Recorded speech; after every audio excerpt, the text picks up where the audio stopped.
Bienvenidos, queridos amigos, a una nueva edición de este programa que se llama Marcando el Norte. Bienvenido. Muy bien, Javier. Padre Rafael. Vamos a hacer una serie sobre nada más y nada menos que sobre Santa Teresa de Jesús. Y dije yo, ¿quién puede saber de verdad la vida de Santa Teresa? El Padre Rafael, que no hace falta presentarle, es carmelita. Es licenciada en teología, en más cosas, pero es carmelita, porque claro, usted no es de la secreta. No.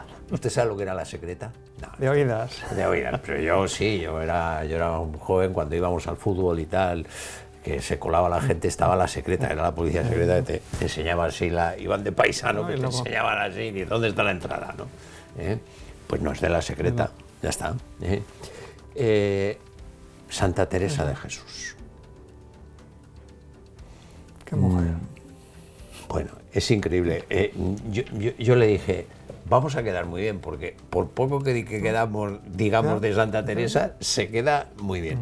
Pero vamos a hacer una presentación general, que no nos vendrá bien mal, antes de entrar en detalle, porque vamos a tener varios programas, podemos entrar en detalle. ¿Cuáles fueron las principales etapas de su vida? Bueno, hablando de ella, pues es bueno diferenciar tres etapas grandes que hay en la vida de Santa Teresa de Jesús, donde ella manifiesta ese proceso de su vida. Entonces, el primer momento, pues esa infancia, esa juventud. Ella nace en 1515, hasta que entra monja en la Encarnación de Ávila en 1535. Primera etapa, infancia, infancia y juventud de inicio. En Cuenca. En Ávila. Bueno. En Ávila. Ávila, bueno. Ella nace en Ávila. Yo por provocar, o sea, infancia en Ávila. Vale, bien. Primera etapa, y entra en un convento de allí, la Encarnación, y ahí pasa casi 20 años. Segunda etapa. Segunda etapa de su vida. ¿Cuándo entra en la Encarnación? En 1535. O sea, que tiene 20 años. O sea, pues mire, 20 años de primera etapa. 27 prácticamente en la Encarnación. 27 en la Encarnación. Hasta que salta a ser lo que conocemos hoy, esa monja fundadora de convento, los últimos 20 años de su vida. Pues viene cuadriculado. Viene cuadriculado, o sea, infancia, la Encarnación y fundaciones. Fundadora y escritora. Doctora de la Iglesia. ¿Doctora de la Iglesia? La primera mujer. La primera mujer doctora de la Iglesia. Hay que leerla, hay que leerla. Bueno, nos trae aquí las obras completas.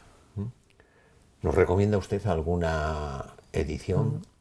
Hombre, pues hay que recomendar esta, que es la de Monte Carmelo, que preparó el padre Tomás Álvarez, que en gloria esté, que se dedicó toda su vida a ella, y hacerlo desde los manuscritos originales. Desde los manuscritos originales. Él tiene todo, con muchas notas, y además está explicado los giros, las palabras raras. Tenemos a pie de nota esas explicaciones. ¿Y aquí en obras completas qué tenemos? Pues tenemos lo que son sus obras completas mayores, que es el Libro de la Vida, El Camino de Perfección, en sus dos versiones, el Castillo Interior, o más popularmente llamado Las Moradas, y las Fundaciones. Y luego tenemos escritos menores como las Relaciones, las Reclamaciones, un comentario al cantar. ¿Cuál de todos es el que más le gusta a usted? Diga la verdad.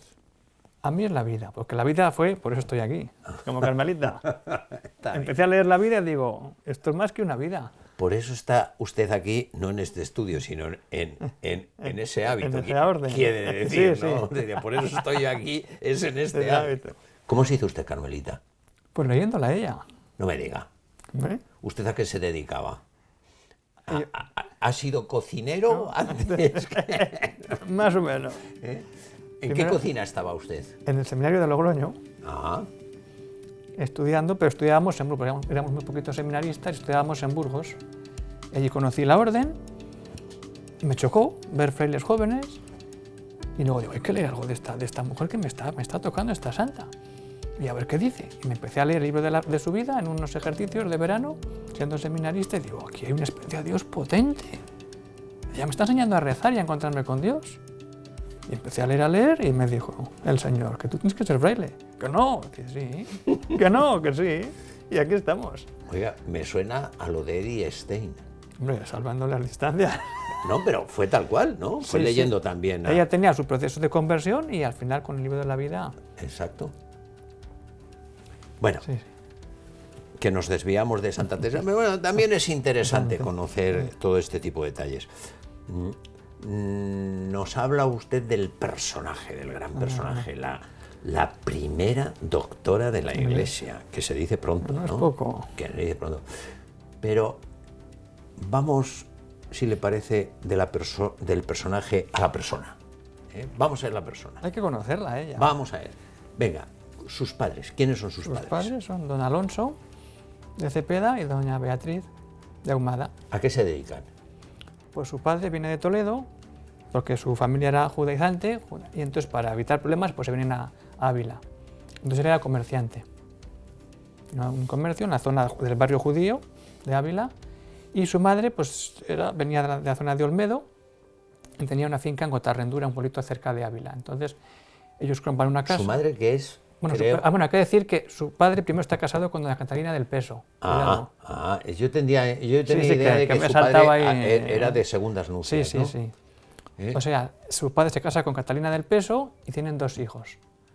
Muere y a los 2 años o así se casa con Beatriz de Ahumada y es donde vienen todo un montón de hijos más. ¿Cuántos? Como 10, dice me ella, parece, ¿no? sí, 12. Éramos 9 hermanos y 3 hermanas. Nos lo dice ya al empezar el libro de la vida. O sea, ella considera a las hijas Sí, sí, del primer maestro sí. como hermanas. Sí, sí, sí. O sea, 12. 12 y se los considera esa unidad y ella mantiene siempre la unidad de la familia, está en el centro de su vida. Bien. ¿Cómo es su padre? Pues su padre es un hombre muy culto y que quiere mucho a sus hijos y que les transmite la cultura, la lectura y a la vez, pues eso, esa vida de decir, vamos a formar una familia, pero desde esa presencia de Dios. Porque, por ejemplo, él tiene en su casa un cuadro precioso que está en la Encarnación hoy, que es la imagen de la Samaritana. Ajá. Que eso es una cosa... Y tiene muchos libros buenos de formación para sus hijos. Es una manera de vivir la vida. Él tiene todos esos antepasados, pero él ya tiene esa vida de Entre cristiano. esos libros hay también los libros de caballerías de los que habla ella, que leía y... Pero es que eso es muy curioso. Estaban, pero por su madre, que era ¿quién- la gran... ¿Quién es su madre entonces? Su madre es doña Beatriz, que entonces ella tiene ese sentido de familia, pero esa devoción que habla del rosario, de ayudar a los pobres, de las devociones, lo coge de su madre. La formación más o menos intelectual de su padre, pero su madre es la que le mete en esa vida de la devoción popular. Y también le mete el gusanillo por los libros de caballerías, que a ella le encantaban. Y con ella, a escondidas de su padre, nos lo cuenta ella, es como se aficiona a los libros de caballerías, que tanto bien le vendrán para luego desarrollar, por ejemplo, el castillo, todo ese ambiente de novela, de batallas. El libro de caballerías, explique usted para un inculto como yo, ¿qué es eso de libro de caballerías? No. Pues eran las novelas de la época. Esa novelas lucha de la época. Sí, sí. O sea, que tenían mucho peso. O sea, las teleseries de ahora. Eso es. No había teles, pero había unas novelas de príncipes, de princesas, de castillos, de enamoramientos. Entonces, todo eso ya lo tiene desde niña. Pero a la vez tiene los libros de espiritualidad de la época por su padre. Entonces, ella tiene esa gran riqueza. Bueno, no hemos hablado de un asunto, porque claro, al margen de lo que se sienta religiosamente, Santa Teresa escribe como los ángeles, o sea que hay que ver lo bien que escribe esta mujer, ¿no? O sea, Porque ha leído mucho. Y desde niña, que eso era un lujo. ¿Qué mujer en aquella época sabía leer ya desde niña? Ahí se manifiesta la cultura del padre porque sus hijos estuvieran bien formados. Bien. La importancia de la formación, de la lectura y de la vida espiritual. O sea, la madre, cultura popular, dice Sí, usted. y la devoción popular. Y devoción popular. El rosario, también la ayuda a los pobres también se la deja a su madre. Es decir, ella aprovechaba, pues que podía hacer algún favor a alguno que necesitaba, ahí estaba ella también. Claro, lo que conocemos, los que sabemos poco de la vida de Santa Teresa, es la anécdota esta de que se escapa para irse a tierras de moros. ¿Eso es verdad? Sí, ahí está, sí, con su hermano Rodrigo, que era el más querido. en ese momento de la infancia, porque ella deseaba ir al cielo, y como leía uno de esos libros, que es el más importante que a ella influye de niña, el Flos Santorum, que eran los tebeos de la época, que eran las vidas de santos con alguna viñetita. Ah. Y entonces ella lee, digo, iba un santo y otro, y todos sacan mártires, muchos, y de ahí al cielo. Digo, pues yo también quiero ir al cielo. Pues vamos. ¿Qué hay que hacer? Dice. Que me cortan la cabeza y al cielo, de cabeza.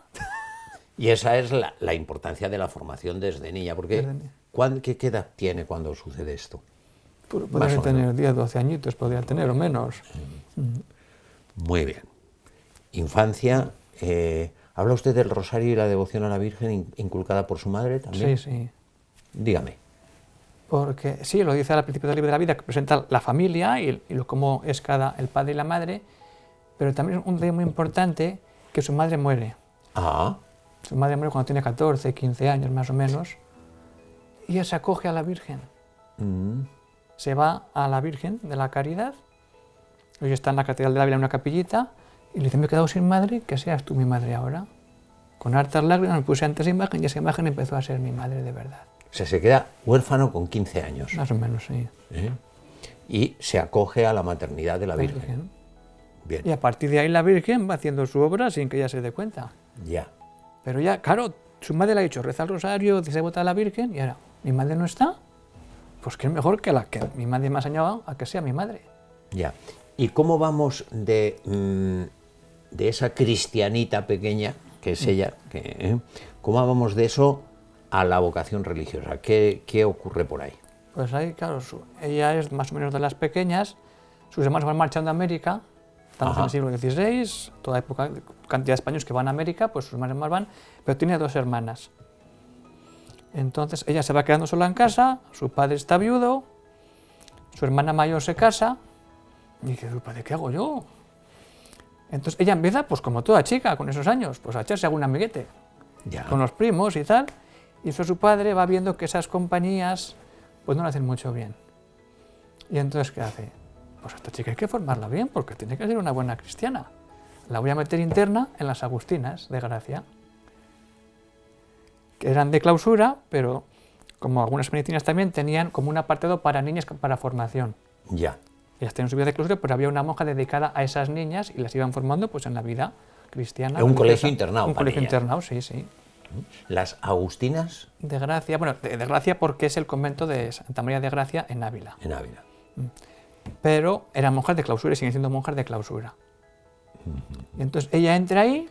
Más o menos con... Sí, 16, 15, 16 años, por ahí, sí. ¿Y ahí qué hace? Y ahí que hace pues una vida, ella no dice prácticamente nada más que recibe formación, pero hay una monja, la monja que les acompaña, María de Briceño, les va haciendo ver, abrirse a una vocación religiosa. Ella llega a decir, yo era enemiguísima. Enemiguísima de ser bueno, monja. Es que, ¿cómo utiliza, esa frase es... ¿Cómo utiliza, en qué momentos más oportunos utiliza los superlativos? Sí, sí. Es increíble. Yo era enemiguísima. Enemiguísima. De ser es que monja. No podía decir enemiga. Enemiguísima. Pero eso está ahí. ¿Qué pasa? Que ella está enferma desde niña y entonces esa enfermedad le hace volver a casa. Sí. ¿Enferma desde niña?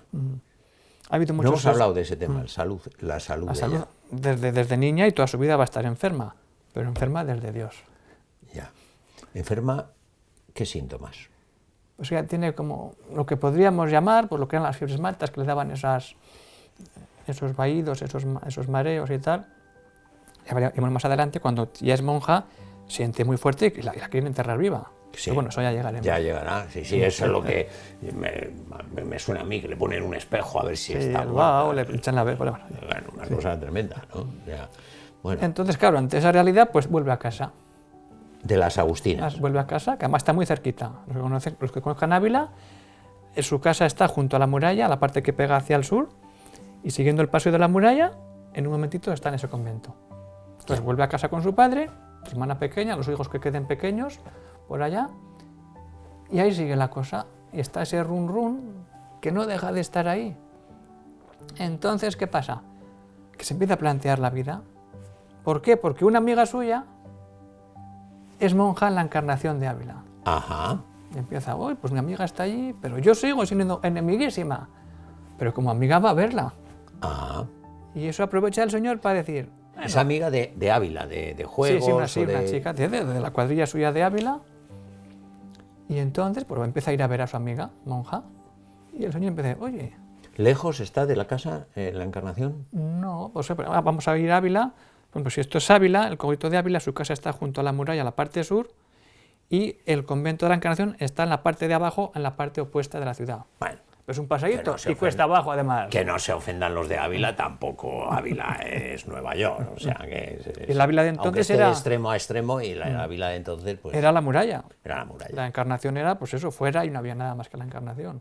Ya, Bueno, sí, es verdad, había un pequeñito barrio, el barrio de Ajates, ya. que desapareció y luego pues ha vuelto a existir con casas nuevas. Entonces tenemos toda la formación que ella recibe de niña, la formación que haya podido recibir en las Agustinas, Sí. pero recibida, En casa, sí, pero recibida Ah. lo de las Agustinas de aquella manera, porque era enemiguísima. amiguísima. O sea, que cuidado, ¿no? Sí. Y el primer contacto con la Encarnación es su amiga, Su ¿no? amiga, sí. De esas amistades, de esas pandillas Que tiene, sí, que una entra. Lo que pasa es que igual antes de pasar ahí, en el taller de la formación, que luego anda mucho por los libros, ella tiene la suerte de que su madre tiene la finca en Cotarrendura, que es un pueblito al lado. Entonces ella tiene la cultura y la formación de una ciudad y a la vez de un pueblo. Hábleme de eso es interesante. Porque cuando ella luego nos habla en el libro de la vida o en el castillo, de las imágenes, del pastor, de sacar agua del pozo, de la noria, ¿dónde lo vive ella? En ese Cotarrendura. ¿Qué tienen ahí sus padres o su madre? Su madre tiene una casa y queda todavía el palomar. Ah, amigo El mío. palomar de la familia. Entonces, cuando habla de sus palomarcitos, Sí. ella está acordándose de que de niña ella va al palomar de su madre y ve que las palomitas entran en esa casita y hacen un nido y salen luego palomitas. Y todo eso ella dice, ¿qué me pide el Señor? Fundar palomarcitos. Cuando ya empieza su última época. ¿Y eso está muy lejos de Ávila? No. No, son 20 kilómetros por ahí, calculo, o menos. O sea que iría allí con frecuencia. Con frecuencia, sí. Eh, Nada más que eso, como una casa de veraneo, como se puede hablar hoy, sí. sí. Entonces, eso influye mucho en su vida.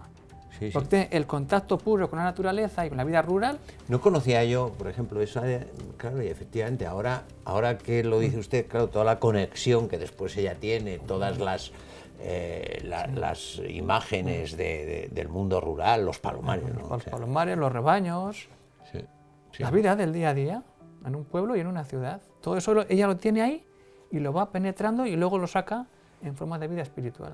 Bien. Bueno, y entonces en este momento tiene, decía usted, hermanos En América, En la América. mayoría prácticamente va en América. La mayoría, ¿no? Sí. Y ella se queda sola en casa, dice usted, Con su padre. y 2 hermanas. No, la hermana mayor, María, ya ha marchado, ya se ha casado. ¿Ya se ha casado? Y queda Juana la pequeña. O sea, quedan 2 nada más. Sí, Y todos los demás en América. en América. Incluso 2 mueren en las guerras de allí, de América. Mm. Sí, sí. Bueno, nos queda muy poquito tiempo, pero no se preocupe porque usted tiene que volver aquí a seguir, porque aquí no, aquí no me deja usted, no me la deja usted en Unai. Tenemos que entrar en la encarnación, Sí, hay en que llegar a la en encarnación. el próximo programa, pero no sé si recapitulando un poco de este primer capítulo, decíamos de la persona. ¿Qué virtudes destacaríamos en Santa Teresa en de ese esta momento. etapa? Pues lo mío, la apertura a Dios y a la vez la batalla que tiene, pero al final decir lo que tú quieras, Jesús. Y luego a la vez que es una esponja, que coge todo, pero para hacer lo que al final Dios le pide. Y luego a la vez empieza a ver esa vida de familia y el sentimiento tan fuerte que tiene, porque sus hermanos están ahí. Y empieza luego el carteo, yo cuando ella es monja, con ellos, ya se queda ahí. Es decir, unidad familiar, vida cristiana, vida de oración y descubrir que algo Dios le está pidiendo y esa rebeldía que al final se cunde en decir, Dios me pide esto y no me puedo... Ya, viene bien que diga esto porque yo le cuento por mí, seguro que los espectadores que están más leídos, pues a lo mejor les parece que esta pregunta no tiene sentido, pero yo tengo leído algo de Santa Teresa que parecía que que se arrepentía de su infancia y de su juventud, y bueno, pero ¿qué habrá hecho esta mujer? Pero entonces... Bueno, sí, ha tenido pues eso, su época de amigos pero y de vamos, tal, pero no estaba perdida en ese sentido. Lo que pasa es que ya eso le debe parecer muchísimo, ¿no? Sí, porque es una vida que... O sea, primero, esa apertura hacia los planes de Dios, Sí, esa apertura y esa... que le cuesta, pero al final se abre. Es que se da cuenta que si no se abre, ya está en esa lucha. Bien. ¿Y qué más virtudes humanas, por ejemplo? Puramente humanas. Pues la caridad. La caridad. La humildad, de decir, aunque ella también habla de sus presumientas, pero a veces es humilde porque está con su padre, está viendo la realidad. El deseo de aprender, el servicio en casa, porque te tocaría limpiar y barrer, y aunque... Su padre sí... Aunque, ¿verdad? Tu padre tenía criados, en casa, incluso habla de ese tema. Eso es. Cuente un poco el ambiente. Porque el ambiente sí, porque incluso cuando habla de su padre, los criados, dice, tenía pena de ellos y les trataba como a hijos, a los criados, que no eran los que estaban ahí de hecho. El padre. El padre. Entonces, ella va viendo que su padre tiene unas virtudes de un cristiano. Está aprendiendo. Está aprendiendo. Y luego de su madre, pues coge toda esa realidad de decir, si Dios me da esto es para que yo lo reparta también. Esa generosidad, ese desprendimiento humano, porque tenían todo, era una familia de potencia. Sí, el comercio, ¿no? El comercio. El comercio floreciente, además. Sí, ¿no? sí. O sea, que no le va mal, ¿no? No digo por desmentir esto, ¿no? Porque a veces la gente tiene la idea... Bueno, gente... que quiere criticar a la iglesia, se metió monja porque le dejó el novio, no tenía de qué vivir, nada de esto se da en Santa Teresa, sino más bien todo lo contrario. Tenía de qué vivir y tenía amigos. Tenía amigos bueno, y mucho futuro por delante. Y mucho futuro, pero muchas virtudes también. O sea, y después, o sea, ha dicho usted, lista como el hambre. Leída como pocas, cariñosa porque vivía la caridad. No sé si hay alguna cosa no cuadra, usted me dice que usted es el que sabe. Cariñosa, como vamos, que daba gusto estar con ella. Y abierta a Dios. Lo que tú quieras, Jesús. ¿Qué más quieren? Bueno, pues no le falta nada más que una amiga en la encarnación para decir, ven para acá. Ven aquí y quédate conmigo. Bueno, pero eso no lo podemos decir ahora porque si no, no nos da tiempo. Sí que nos queda un poquito de tiempo para que vuelva a recordar usted, y además nuestros equipos son magníficos y cuando usted lo recuerde ya verá cómo ponen, están buscando y ponen en la pantalla los libros, obras completas. Obras completas del padre Tomás Álvarez. ¿Del padre? Tomás Álvarez, edición Monte Carmelo. ¿Biografías? Biografías, depende de lo que se quiera leer. La más completa, con muchas notas y muchas historias, la del padre Fren, de la Madre de Dios, Tiempo y vida de Santa Teresa de Jesús. Esa es para... Sí, para que tenga ganas y tiempo. Bueno. ¿Y para empezar? Y para empezar, pues hay una del padre Daniel de Pablo Maroto, que escribió para el centenario de Santa Teresa de Jesús, de la Fundación de San José de Ávila, y es algo así como monja, escritora y fundadora, algo así, publicado en la EDE. Es un librito que te lo lees en una tarde. En una tarde. Y esa es del padre Maroto. Sí. Bueno, nada. Cada uno que elija, según sus gustos. Y ya después de este primer programa para ampliar, ampliar los conocimientos, pues ahí tenemos, ¿no?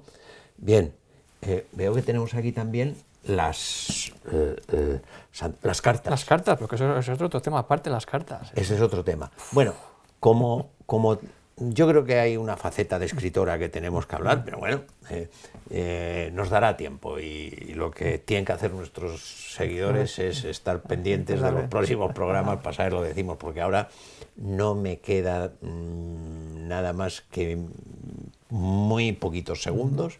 Primero, para agradecerle su presencia, porque además sé que ha hecho un esfuerzo para venir aquí notable. Pero, estar entre amigos. bueno, sí, pero este esfuerzo tiene que volver a repetirlo, porque no nos podemos quedar fuera de la encarnación. Así que muchas gracias. Vuelva usted, Padre Rafael. Muchas gracias a ustedes, queridos amigos, por habernos acompañado durante este programa. Decirles que nos vamos a poner a trabajar. ¿Para qué? Pues para ofrecerles una nueva edición de este programa que se llama Marcando el Norte.